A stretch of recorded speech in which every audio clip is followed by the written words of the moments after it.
Oke, selamat pagi para mahasiswa. Di mana pagi hari ini kita akan belajar mengenai layout strategi atau disebut juga strategi tata letak. Kemudian contoh-contoh layout strategi ini ada beberapa contoh saya berikan dalam gambar ini. Yang pertama sebelah kiri atas itu adalah perusahaan Clio, ya, jadi proses sampai pengepakan. Dan kemudian yang tengah itu, yang paling atas itu adalah dari perusahaan Indomaret, dan ketiga itu adalah perusahaan dari distributor on-the-deal, ya, dari untuk kendaraan bermotor. Dan yang paling bawah sebelah kiri itu adalah perusahaan sepatu, ya, prosesnya macam itu. Mengapa kok dia duduk dan bagian pengepakan sana kok malah justru berdiri. Kemudian yang di bawah tengah itu adalah dari Alfamart, ya, dan yang paling kanan bawah itu adalah dari suatu restoran, ya, cukup baik sekali dan kelihatannya nyaman, ya. Kemudian sebenarnya pengertian tata letak itu apa sih, ya, yaitu tata letak ini dikatakan sangat penting, ya. Kalau kita bicara penting, di mana pentingnya, yaitu menentukan efisiensi operasi perusahaan untuk jangka panjang, ya. Dan kedua, rencana pengaturan semua fasilitas produksi guna memperlancar proses produksi sehingga menjadi lebih efektif dan efisien.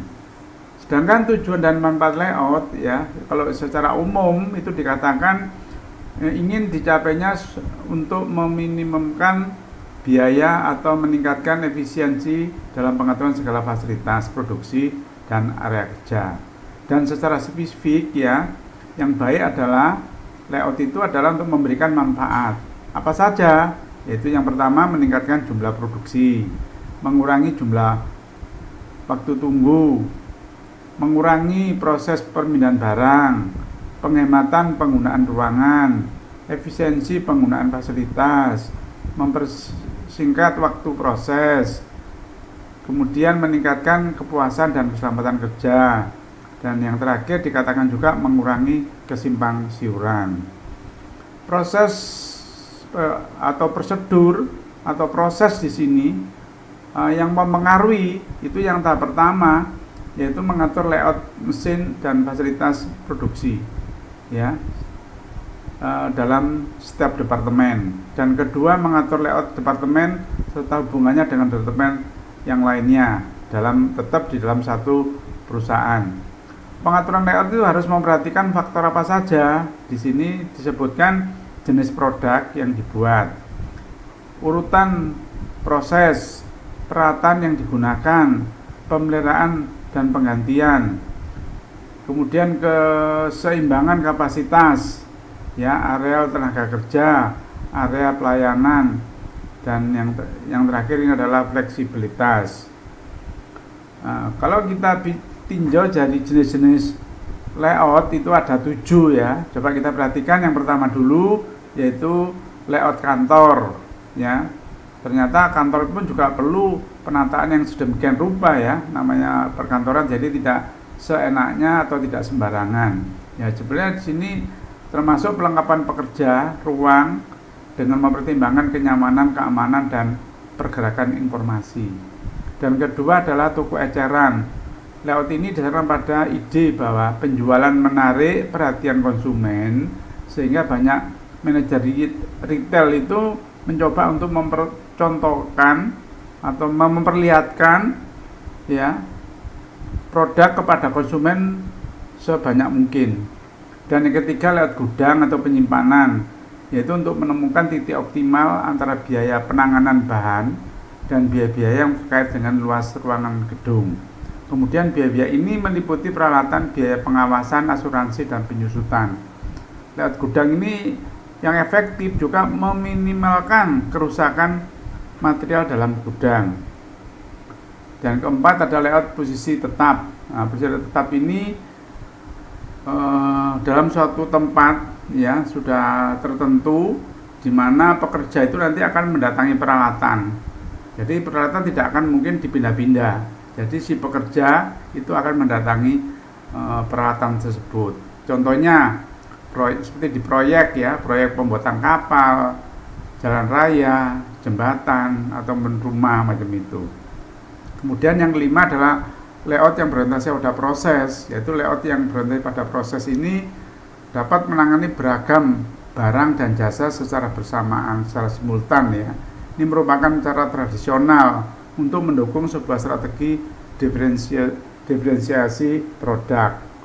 Kemudian penyusunan layout di mana yang sejenis atau mempunyai fungsi yang sama ditempatkan dalam bagian yang sama. Ini contoh-contoh yang kiri adalah gudang barang tentunya raw material, dan sebelah kanan adalah gudang barang jadi.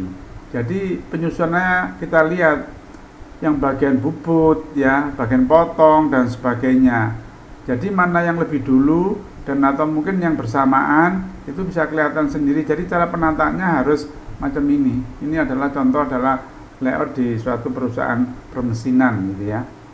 Kemudian layout sel kerja atau juga disebut sebagai work cell, ini mengorganisasi ulang tenaga kerja, mesin, dan biasanya tersebar pada departemen yang beragam sehingga mereka dapat memusatkan perhatian dalam membuat satu produk atau sekumpulan produk yang saling berkaitan.